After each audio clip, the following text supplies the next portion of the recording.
All right, the last thing that we want to talk about as review from chapter 2 is numerical calculation and estimation. So we're going to briefly talk about scientific notation, and then we're going to briefly talk about ways that you can check your answers. And these ways that you can check your answers or validate your answers are going to be used on your homework. So pay close attention to that part in particular, because these are the methods that we're looking for. So as a quick review, let's talk about scientific notation. It's basically a way that we represent very small or very big numbers. And this is very relevant in the environmental engineering field because concentrations can be very, very small, but impacts can be very, very large. So scientific notation is something you're absolutely going to have to know in the future. So if it feels a little bit shaky, make sure you take the time to review it. And always ask questions in class if you have any concerns about what I'm writing on the board when it comes to scientific notation. We also talk about significant figures, and basically this is the number of digits from the first non-zero digit to the left of either the last digit, 0 or non-zero on the right if there's a decimal point, or the last non-zero digit if there is no decimal point. When we use addition or subtraction, we compare relative to the decimal point to figure out how many significant figures we need. So it's best to kind of talk about scientific notation through examples. And the reason that this is critical, before we even get into examples, the reason it's critical to understand scientific notation, to understand significant figures is that our measurement instruments in the field are only so accurate. Your calculator can show you up to 10 decimal places, but that is not representative of what happens in the field when we take measurements. So using significant figures is a really good way to keep us in check with how accurate our measurements really are, especially in the environmental engineering field. So as some examples, if we have 2,300, that is the same as 2.3 times 10 to the third in scientific notation. Now, we think about where we are relative to the decimal point. This has two significant figures, the 2 and the 3. So many times writing this in scientific notation is actually going to help you figure out how many significant figures you have. If we put a decimal point after that last 0, then we need to add those 2 zeros when we write scientific notation, and this would count as 4 significant figures. If we add a trailing 0 to the right of the decimal point, we now have 5 significant figures. If we now have a 23,040 as our number, we're going to have 4 significant figures. So because there's no decimal point, that last trailing 0 to the left of where a decimal point would be is not counting as a significant figure. If we have a decimal, something like 0.035, which is the same as 3.5 times 10 to the negative second, this is going to have 2 significant figures. But if we add some trailing zeros to the right of that 5, we now have 4 significant figures. So just as a review, where that decimal point is matters. Putting things in scientific notation might help you. So as a general rule, when it comes to environmental engineering, we're not looking for lots of significant figures because that's generally not the accuracy that we have with our measurement systems. So if you have an answer and you're reporting an answer with 6 significant figures, you might need to think about what's going on there in your answer. So remember, you can use scientific notation. So the next thing that we want to talk about is how we validate your answers. And we're going to use 3 different approaches within this class, and they're not unique to this class. They're something that you can use in any of your other classes.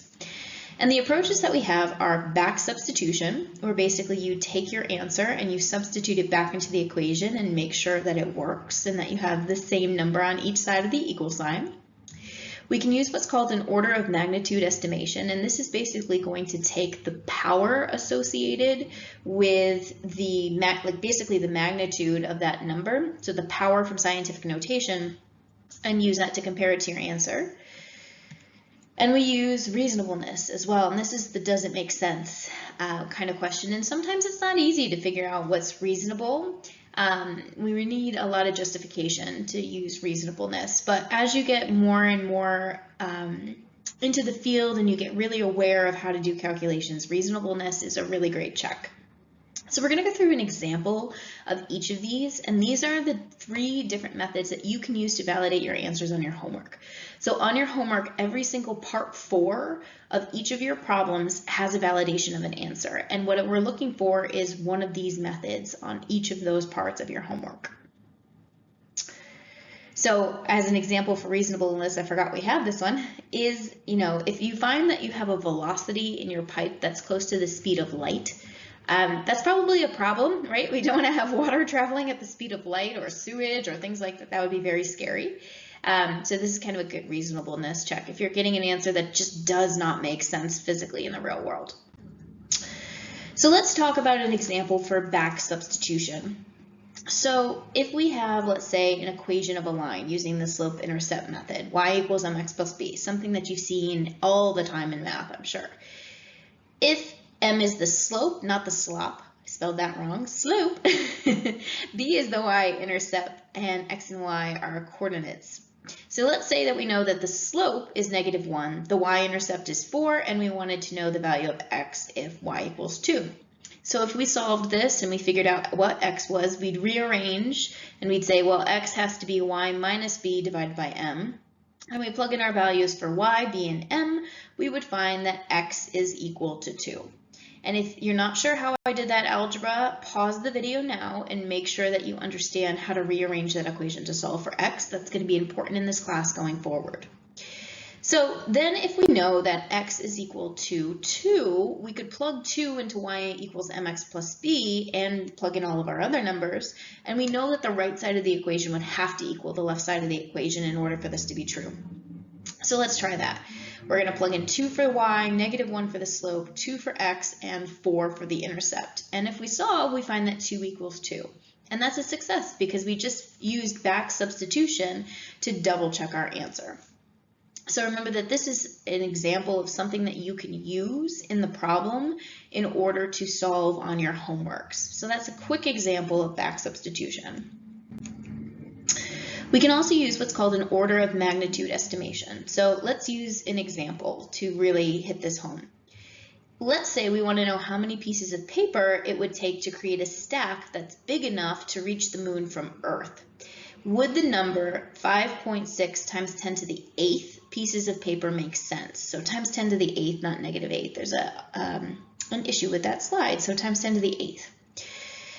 Well, we don't necessarily know, right? But we could make an estimation, and an order of magnitude is really a way of seeing, is it in the right ballpark? Is it in the 10 to the 8th ballpark? So a piece of paper is approximately 100 microns, so micrometers,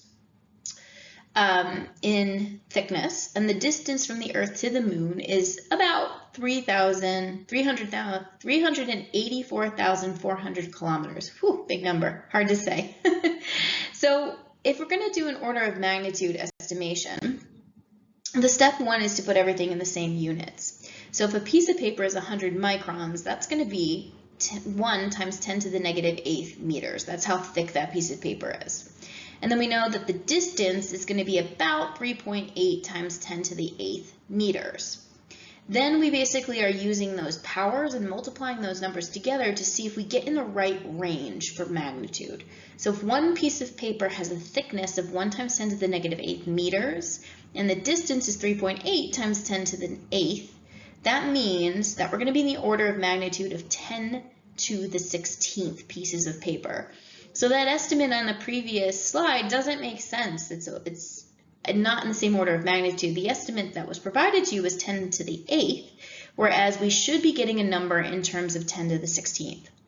So again, we're looking at the power associated with 10, and that's how we do an order of magnitude estimation. This isn't always the easiest way to check an answer, but it is one method, especially if your concentrations are small or you've got really, really small numbers or really, really big numbers. This can be a handy technique. The last way that we can validate our answers is by using what we call reasonableness. So as an example, let's say we have 2 moles going into a reactor through pipe A and 4 moles going into the reactor through pipe B. Would it make sense to have 8 moles leaving the reactor through pipe C if pipe C is the only outlet? Well, if we were doing a very simple mass balance, we would probably say, well, what comes in through A and B comes together to make C. So we would expect maybe 2 moles to be leaving the reactor. So if we knew that that was true and we knew we could conserve mass and nothing was going on in the reactor, then 8 moles leaving, something might be wrong there, and that's not a reasonable answer. But it's not so far out of the ballpark that there couldn't be something else going on. So there could be a reaction going on in the reactor. There could be a recycle line we don't know about, things like that that could be happening. So it's not unreasonable that 8 moles would be coming out. This would be a good place for us to check and see if maybe we missed something that's happening in the reactor for this problem. So we have 3 different methods to give you a quick summary, 3 different methods to take a look at how to validate your answers. So you have back substitution, order of magnitude estimation, and reasonableness. On most of your homeworks, I'm going to allow you to choose the one that makes the most sense to you, but sometimes you may be asked to use a very specific method. So feel free to refer back to this video at any point to look at some examples of how to apply these different methods.